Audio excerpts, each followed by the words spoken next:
Car crash cases, defective products, dangerous drugs, injuries, and abuse. Across the state of Alabama, the attorneys, proudly sponsored by the law firm of Hollis, Wright, are here to serve you. Your tough legal questions answered by our experts. The attorneys with Josh Wright from the law firm of Hollis, Wright, and host David Lamb.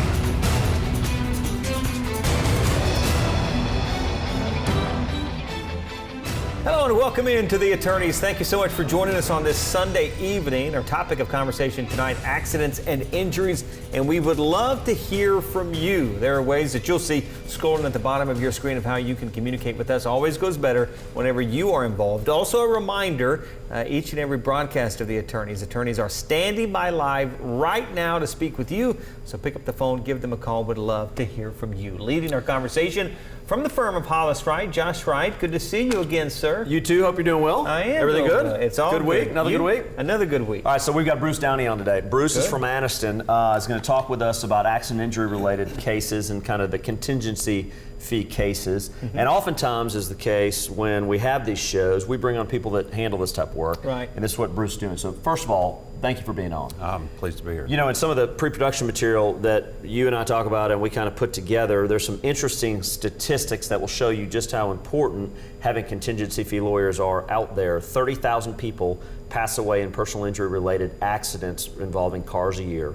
4.1 million people are injured in on-the-job related injuries, and about 10,000 people pass away due to negligence associated with prescriptions. Wow. So there's a lot of personal injury out there, and so we try and put together a group of lawyers that handle these type of cases. We're happy to have Bruce here to kind of talk through it, and let's kind of start it here. Explain, if you will, kind of a little bit about your practice, kind of what you focus on. I know you do some things other than personal injury related, but just tell us a little bit about your personal injury related practice. Well, I just general personal injury work, car accidents, premises liability, product liability, medical malpractice. Personal injuries can arise in a lot of different scenarios. You were involved recently in a case up in Gadsden, I know, that got a really significant result for an individual. Can you tell us just in general terms a little bit about that case? Yeah, it was a real tragic case, but my client's mother was a patient up at Health South and in Gadsden at their rehabilitation hospital, and there was a medication error, and she suffered a overdose of unprescribed opiates, and ultimately resulted in her death. And so we tried that case to a jury with my co-counsel at Marsh Reichert, and we got a very significant result, $20 million for the plaintiff. That's great. How long have you been kind of in the personal injury realm? How long have you been doing this type of work? I've been focusing on personal injury about 5 years now. Okay. I started out more in a defense role, practicing here in Birmingham, but since moved over to Anniston, have tried to focus on personal injury work.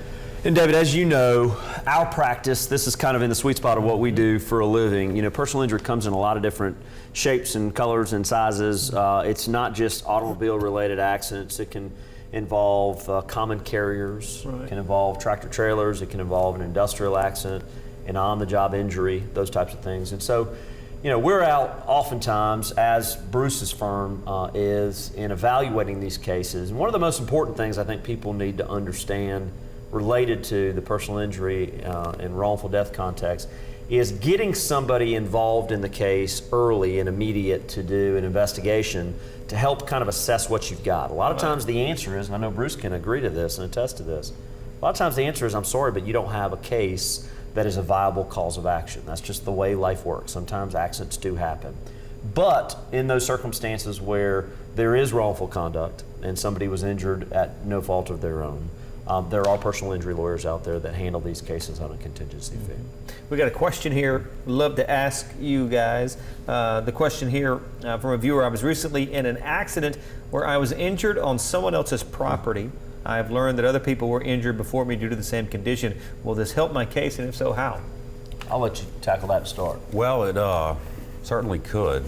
It might, the level of liability really depends in that context on what kind of status you are in terms of when you're on the property, you're an invitee or a licensee. But without the fact that there's a known defect, a known hazard could go to provide proof as to some essential elements of the claim. It could also go to show that the defendant knew and disregarded the hazard that caused your injuries, which if they have consciously disregarded the rights and safety of others, then that can be grounds for the imposition of punitive damages. So, talk just a little bit about this, Bruce. Case like that walks in your door, and somebody says that, this is what's happened to me on somebody else's property. I'd like you to evaluate it. What process do you go through to evaluate that case to determine whether or not there's a viable cause of action or not? Well, from my perspective, there are three major factors that you got to evaluate with regards to a personal injury claim. First, you've got to be able to determine whether or not you can prove a liability case. That's going to, you got to have access to as many facts as possible, and it's critical that as a client you bring everything you can to the attorney and be absolutely truthful. Then you want to look and see what kind of damages have been sustained. The greater the damages, the more likely that an attorney is going to be able to get involved and help you from an economic perspective. And then thirdly, you want to see, are the damages collectible? Is it a defendant? Is there an at-fault party with insurance or other resources that can make you whole for the damages you've suffered? A lot of times, David, the frustrating part of serving as a lawyer in this area is you'll have catastrophic injury and damage, and unfortunately you don't have a defendant that has the financial resources and wherewithal to be able to compensate somebody that they injured. You see this a lot of times with drunk drivers who may not have car insurance, even though they're supposed to under state law, where that individual and those people that engage in that type of conduct generally are not as detailed as others would be in obtaining insurance, and so they may not have insurance. And so a lot of times what we're doing is lead guiding and directing clients, potential clients, through the process of, here's what you have, here are the causes of action, but in this circumstance, there's no identifiable defendant in order to compensate you, so filing a lawsuit may not be meritorious. So those are, things that you got to kind of work through. All right, time for us to step aside. When we come back, can we talk a little bit about wrongful death and how that process works? Because I think there's a misconception in Alabama that anybody can file a wrongful death suit, and that's not entirely true. Great. We'll pick up right there as we step aside our first break of the evening. As we do so, a couple of reminders. The information at the bottom of your screen is how you can join our conversation. Would love to have you do so. Also, an attorney standing by live right now to speak with you. A golden opportunity, so take advantage of it. Attorney standing by right now to talk with you. Stay tuned. More of the attorneys coming right up.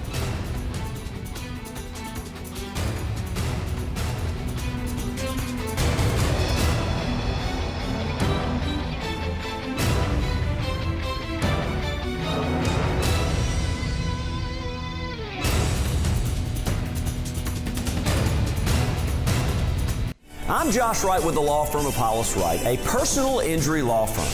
Thank you for watching The Attorneys.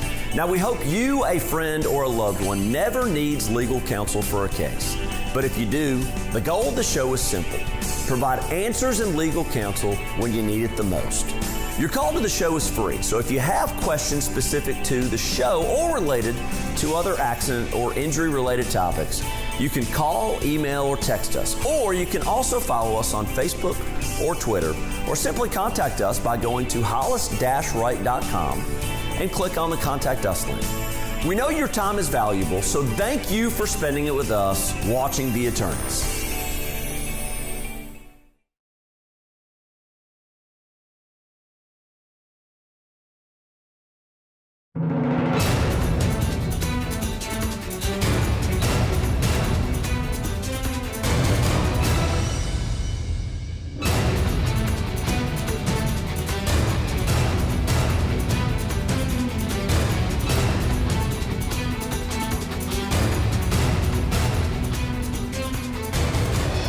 Welcome back into the Attorneys. Appreciate you being with us tonight. Would love to have you join the conversation. At the bottom of your screen, ways you can join our conversation tonight. As we headed to break, a question wanted to get to as we get back here. Who brings the lawsuit if a person is killed in an accident? So who's the one that actually, who's sued? Well, a wrongful death claim in Alabama is brought on behalf of the estate of the decedent, which is the person who has died wrongfully. That claim has to be brought by the personal representative of the decedent's estate. You cannot have a viable and valid claim for wrongful death brought by anyone other than the duly and lawfully appointed personal representative. So you can have a very unfortunate situation where a claim is rendered null and void because it wasn't brought by the right person. Right. Now there's a statute that says who has priority to serve as that personal representative. If there's a wife or if there's a spouse, then typically it'll be the spouse or a child or someone interested in the person's estate. An important distinction, however, is the proceeds obtained through a wrongful death suit are not distributed through the estate. They're distributed outside of the estate, which means they're not subject to the debts of the estate. And that is distributed according to a statute, that is the laws of intestacy. Things we learned back in law school. Right, well, some big words here, but in general, it's going to go to the heirs of the person's estate. A couple other interesting things related to wrongful death that the average individual who has not been involved in one of these suits may not know. In a wrongful death suit, a lot of times your personal representative may have no take in the case.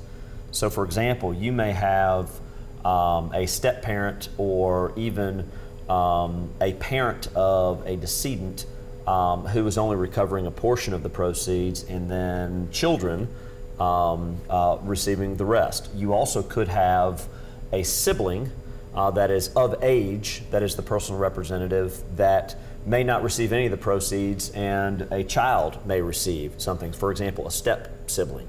So there are a lot of circumstances where the person that serves in the personal representative capacity may actually not be the one that takes in that suit. Another interesting thing about wrongful death is it's really unique in Alabama that in a death case, really the only issue before the court is what does it take to punish and deter the conduct of the defendant. Okay. And we're looking in a wrongful death case to punish and deter that conduct by the party that caused the wrongful death. And the reason I even mention that is that a lot of times what you'll have is evidence that would be completely admissible in a regular personal injury case may have no place in a wrongful death case. So what I'd say is this: if you were involved in a circumstance where a family member's passed away and you think it was at the hands of somebody that caused or contributed to that death, and you want the case evaluated, you don't have to come to our firms, right? There are a lot of great firms out there that you can go to, but get to a lawyer quickly and early. And the reason for that is because you want to ensure and maintain that your estate is being set up properly and that the evidence that is necessary to prove that claim is being preserved, and not only that, that you have a lawyer that understands what evidence actually could be applicable in front of a court. So there are a lot of interesting things with wrongful death suits in Alabama. Another viewer question that we have that you're able to participate in, the information there at the bottom of the screen. This question: I was recently injured on a major job site involving multiple companies. I don't think the accident was my fault, but I don't know who was responsible for the dangerous condition. What should I do? Well, go see an attorney first and foremost. Attorneys are trained professionals in sorting through these types of facts and scenarios and identifying the parties who may be at fault and may be liable for the death or the injuries. You've got the occupational safety and health and safety and health administration, and which regulates safety on the job site. They may have information pertinent to it, but at the end of the day, it may just boil down to a lawyer doing the work to figure out who's responsible. Bruce, explain this, because I think this is a huge misconception when it comes time to settle these cases. Explain how subrogation works. My clients oftentimes are a little unclear at the beginning of a suit until I talk with them about the fact that their health insurance carrier may be entitled to reimbursement for what was spent on their behalf if they didn't cause the accident. Can you just talk a little bit about that? Because I think that's something that will be of interest. Well, sure, and people might think it's not fair. Well, I paid a premium for this health insurance, so why am I having to pay back the health insurance provider? But you're going to have a provision in your health insurance agreement that's going to entitle your health insurance provider to be repaid the amounts it paid when someone else is responsible, so that you can't recover the cost of your health care without distributing a portion of it back to the health insurer. Now, that's another thing that attorneys can do, is they can help negotiate and determine how much of it has to be sent back, whether it's Medicare, Medicaid, or your private health insurance. It's going to have to be addressed, and you can get into trouble if you don't address it properly. Yeah, you know, a lot of times you run into circumstances where somebody tries to handle a case on their own initially, and that's not always the worst thing, depending on what type of case it is. For example, automobile accidents where it's property damage only, a lot of times those cases can be handled and managed by an individual that's not a lawyer, and they can negotiate over the value of the lost property, the damage to their vehicle. But when you get into the personal injury context, there are so many issues that become relevant and pertinent that you need someone to lead, guide, and direct you through that process. One of which was just discussed, which is this concept that in resolution of a case, your health insurer may want reimbursement, and a lawyer is there to protect you, to make sure they negotiate what's actually owed back to the lowest potential amount so that you recover more for the injury you had. Now, I know we're getting ready to go to commercial break. When we get back, I want to talk to you, and Bruce and I will both talk to you about why it's important for David Lamb and the rest of us to own uninsured motorist coverage, because it is a critical component you need just when you don't think you're going to need it. All right.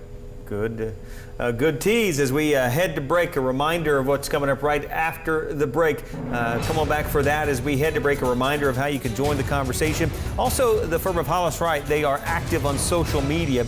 On Facebook, you can find them if you just search the term Hollis Wright, and on Twitter, it's Hollis_Wright. So keep up with the firm there on social media as well. Stay tuned. More of the attorneys coming right up.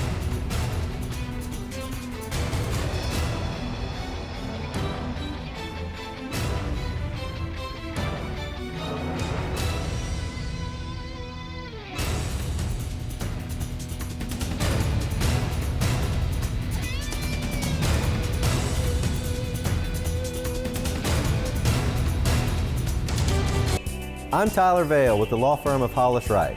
In court, attorneys are not allowed to tell juries certain things. For example, we cannot talk about a defendant's net worth, meaning the defendant's ability, resources, or insurance to pay a verdict. In this week's Legal 411, we're answering the question, why can't lawyers talk about a defendant's net worth to a jury?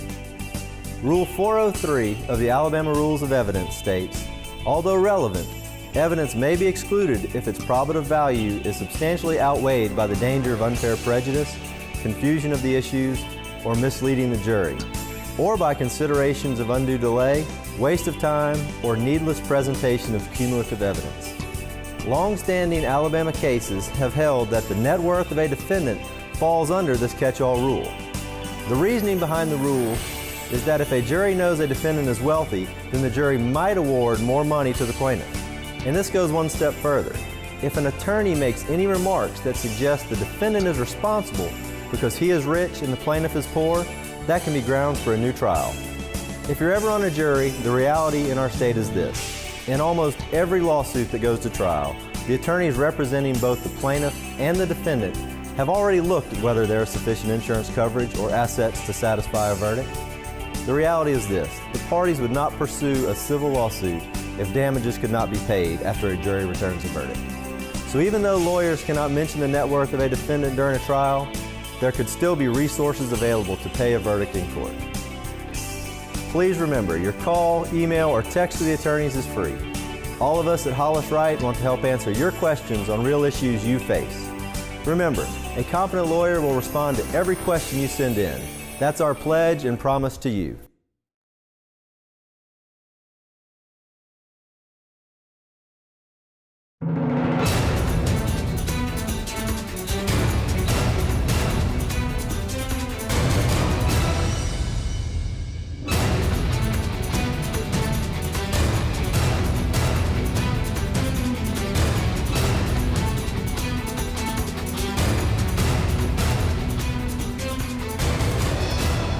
Welcome back into the Attorneys Hour, final segment right here. So if you have a question that you want to ask or you want to speak with an attorney, just a few minutes remaining, so please take advantage of that. Josh?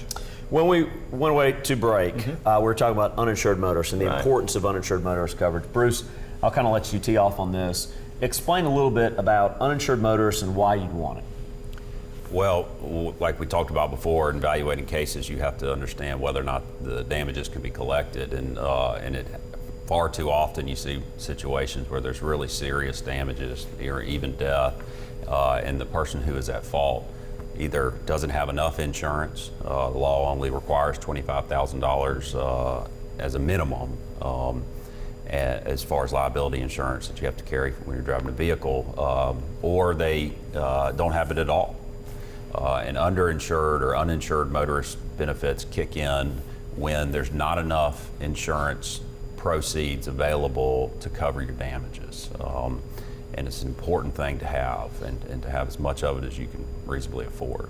Yeah, and in Alabama, you've got an opportunity to have uninsured motorists. In fact, it's expected, it's in your contract unless you specifically reject it. So at the end of the day, it's not an expensive insurance. It's critically important to have. I'd recommend you get as much as you possibly can, because in those rainy day circumstances where you're injured, and the person that caused the injury does not have sufficient proceeds to compensate you, you want to make sure for that rainy day that you've got appropriate insurance that will cover and protect you in those circumstances. In addition, uninsured motorist coverage will actually protect you in circumstances not wholly related to car accidents, things that can happen around your house, things that can happen on ATVs and watercrafts and things. There are circumstances where UIM coverage will be applicable even in those circumstances that may not directly involve an automobile. Talk for a minute about the statute of limitations. How important is timeliness when it comes to injury or accidents? Critical. It can mean whether or not you have a claim. Really? You can have the best claim, but if you let the statute expire, then you've got no claim. So generally, in Alabama, it's 2 years from when the wrong occurred or when the injury was suffered. But that's a good reason why you need to consult an attorney, and the sooner the better. And there are a couple circumstances where your statute of limitation could be even less than that 2-year period. For example, in certain employment contexts, you may only have 180 days, so a potential of 6 months to present a claim or provide notice of a claim. There may be notice requirements if you're going to be bringing suit against a municipality, which could have a very short trigger up to 6 months, as well as a county, which could be up to a year, that you've got to provide some form of what's called notice of claim prior to the filing of the suit. So those notices may be applicable even though, as Bruce said, and he's correct, the general statute's 2 years. It's important to get a lawyer involved early to assess what you've got. And again, we say oftentimes, but to lead, guide, and direct you through the process, to help hold your hand and explain to you on how to protect your rights and protect yourself. Another viewer question that we have here. I have a case of clear liability where someone hit my vehicle, but I wasn't really personally injured. I can't seem to get an attorney to handle my case. Why do you think that is?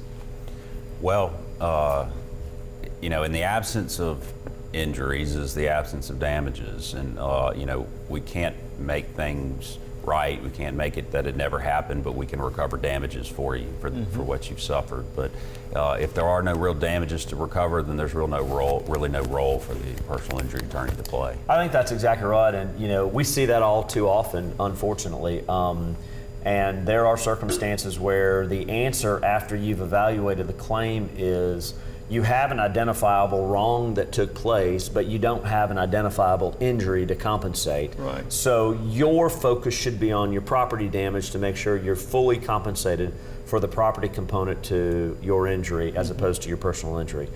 So sometimes it's harder to get a contingency fee lawyer in that circumstance because the contingency fee lawyer really doesn't make any money in the case unless they're successful in the claim on your behalf, and a lot of contingency fee lawyers don't get involved in property claims.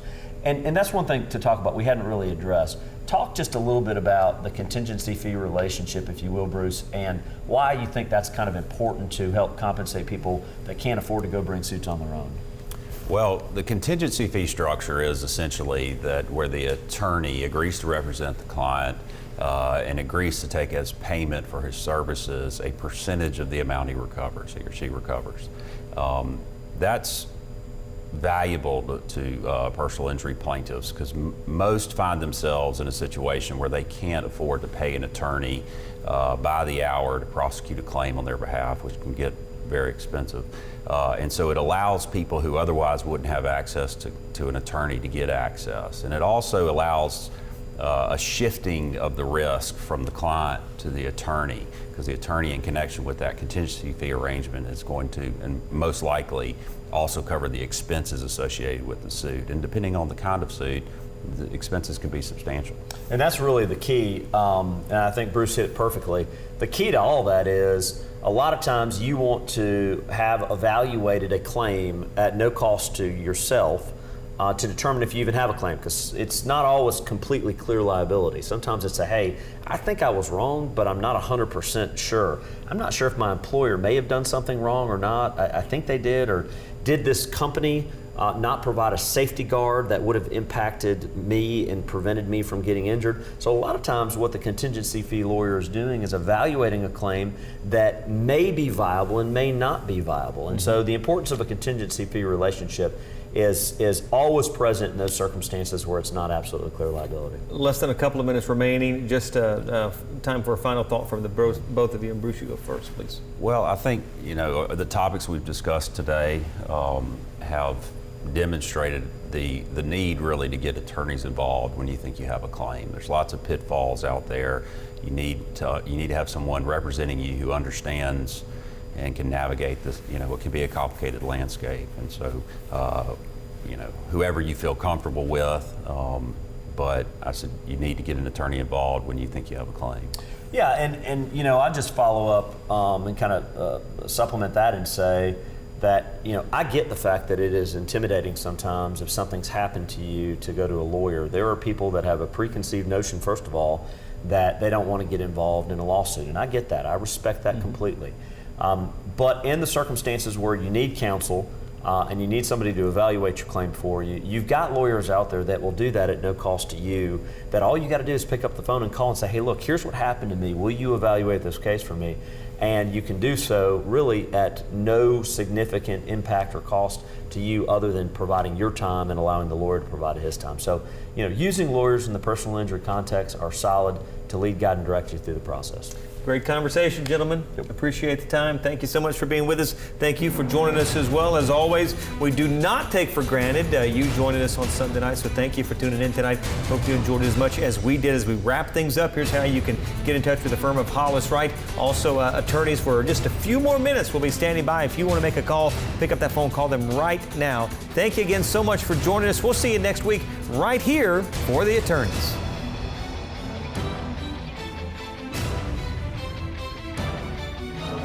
Thanks for watching The Attorneys, sponsored by Hollis Wright.